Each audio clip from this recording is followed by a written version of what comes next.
Hello student, good morning. आज हम आप लोगों को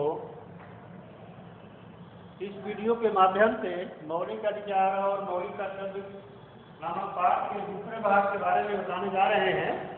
तो मौलिक कर्तव्य क्या है? अधिकार जैसे हमने पहले देखा कि कर्तव्यों को लागू करते हैं। कर्तव्य दो प्रकार के होते हैं, समाज के प्रति कर्तव्य और अन्य व्यक्तियों के प्रति कर्तव्य। हमारे संविधान में कुछ मूलभूत कर्तव्यों की सम्मिलित किया गया है, जैसे संविधान का पालन करना और राष्ट्रीय ध्वज और राष्ट्रीय गान का सम्मान करना, स्वतंत्रता के लिए हमारे संघर्ष को प्रेरित करने वाले महान आदर्शों का पालन करना और उनका पोषण करना, भारत की एकता और अखंडता की रक्षा करना, जब सेवा करने के लिए कहा जाए देश की रक्षा करना तथा राष्ट्रीय सेवा प्रदान करना, भारत के सभी लोगों में सामंजस्य और भाई बहन की भावना को बढ़ावा देना, महिलाओं की गरिमा का सम्मान करना, हमारी समग्र संस्कृति समृद्ध विरासत को सुरक्षित करना, वन झीलों नदियों और वन्य जीवन सहित प्राकृतिक पर्यावरण की रक्षा करना, वैज्ञानिक सोच और जांच और सुधार की भावना विकसित करना, सार्वजनिक संपत्ति की रक्षा करना और हिंसा छोड़ देना, सभी क्षेत्रों में उत्कृष्टता की दिशा में प्रयास करना ताकि राष्ट्र सतत उपलब्धियों के उच्च स्तर तक जा सके। इस तरह से हमारे 10 मौलिक कर्तव्य हैं।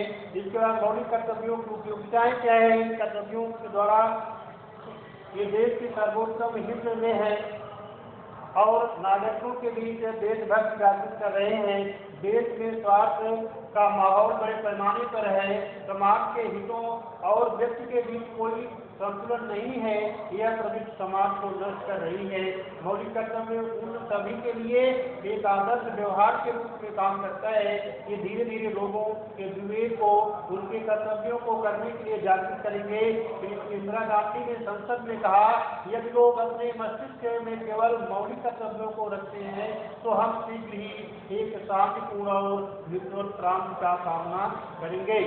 हाथ में पेश गए समुदायों और उनके अधिकारों का एहसास कराने के लिए किए गए प्रयास, संविधान के अनुसूचित जातियों और अनुसूचित जनजातियों के लिए कई सुरक्षा उपाय निर्धारित किए हैं। उनके 17 में छुआछूत को समाप्त कर दिया गया है, उसे किसी भी रूप से लागू नहीं किया जा सकता।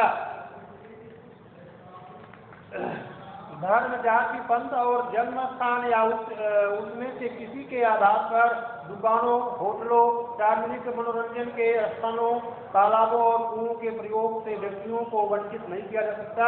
भारत के संविधान में अनुच्छेद 46 के अनुसार धर्म, जाति, पंथ या भाषा के आधार पर सरकारी सहायता प्राप्त शैक्षणिक संस्थाओं में प्रवेश के लिए कोई बाधा नहीं होगी। सरकार द्वारा किए गए प्रयास कमजोर वर्गों, विशेष रूप से जनजातियों और जातियों जो शताब्दियों से सताए गए थे, उनके हितों की सुरक्षा के लिए सुरक्षा उपाय प्रदान किए गए, जैसे आदिवासी सलाहकार परिषदों की स्थापना, उनके कल्याण को बढ़ावा देने और उनके हितों की रक्षा करने के लिए राज्यों में अलग अलग विभागों और केंद्र में एक विशेष अधिकारी की नियुक्ति की गई है। सार्वजनिक सेवाओं में नियुक्ति और पदोन्नति में आरक्षण, प्रारंभ में आरक्षण का प्रावधान 10 वर्ष के लिए था, यह लेकिन संक्रमणकालीन उपाय के रूप में शुरू किया गया, लेकिन इस अवधि को समय समय पर बढ़ा दिया गया और अब भी यह जारी है। संसद और राज्य विधानसभाओं विशेष प्रतिनिधित्व इसके अंतर्गत अनुसूचित जाति और अनुसूचित जनजातियों के लिए लोकसभा में आरक्षित सीटों की संख्या क्रमशः 78 और 30 है। माने उसमें अनुसूचित जाति माने एससी और एसटी के लिए जो है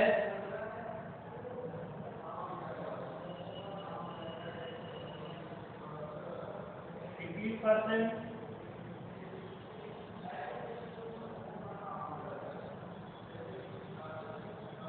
20% और 2%। आरक्षण की व्यवस्था हमारे टोटल मिला के 22% जो है आरक्षण की व्यवस्था है, उसमें लोकसभा और राज्यसभा में।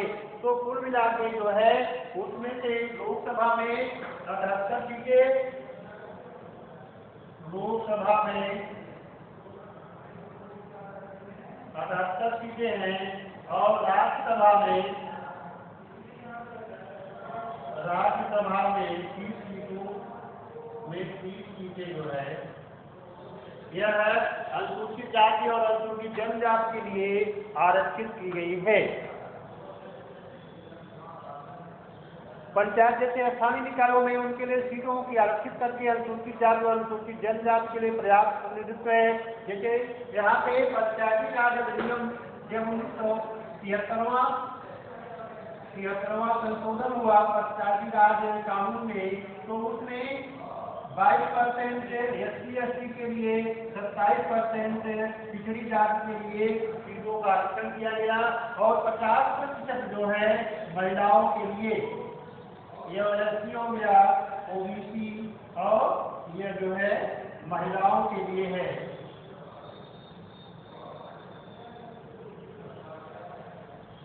महिलाओं के लिए आरक्षण की व्यवस्था की गई है। तो इस तरह से समाज में कमजोर वर्गों को जो है ऊपर आगे लाने के लिए यह सुविधाएं दी गई हैं। सरकारी सेवाओं में कमजोर वर्गों के पर्याप्त सुनिश्चित करने के लिए उम्र में छूट, शुल्क और योग्यता जैसी कई रियायतें सरकारों द्वारा पूर्व परीक्षा प्रशिक्षण भी प्रदान किया गया है।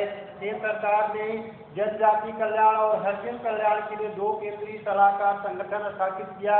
राज्य सरकारों ने इसके समग्र विकास की निगरानी के लिए कल्याण विभागों की स्थापना की, जैसे हरिजन समाज कल्याण विभाग।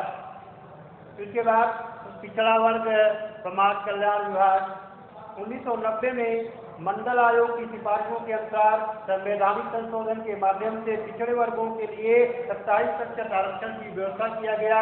जातिवाद के पुराने दुर्व्यवहार को खत्म करने के लिए संवैधानिक सुरक्षा उपायों का उपचार तब तक प्रभावी नहीं होगा जब तक समाज द्वारा ही इसका सामना नहीं किया जाता। प्रबुद्ध नागरिकों द्वारा इस बल को अप्रासंगिक बनाने के लिए सामाजिक, राजनीतिक और चुनावी प्रक्रियाओं से जाति आधारित शक्तियों को हतोत्साहित करने का प्रयास किए जाना चाहिए। इसका विरोध करना चाहिए, इसे संतुष्ट नहीं करना चाहिए। इस प्रकार से मौलिक अधिकार और मौलिक कर्तव्य प्रत्येक मनुष्य के विकास में जो है वह सहायता उत्पन्न करते हैं और इससे देश की अखंडता और एकता को जो है बनाए रखने में बल मिलता है।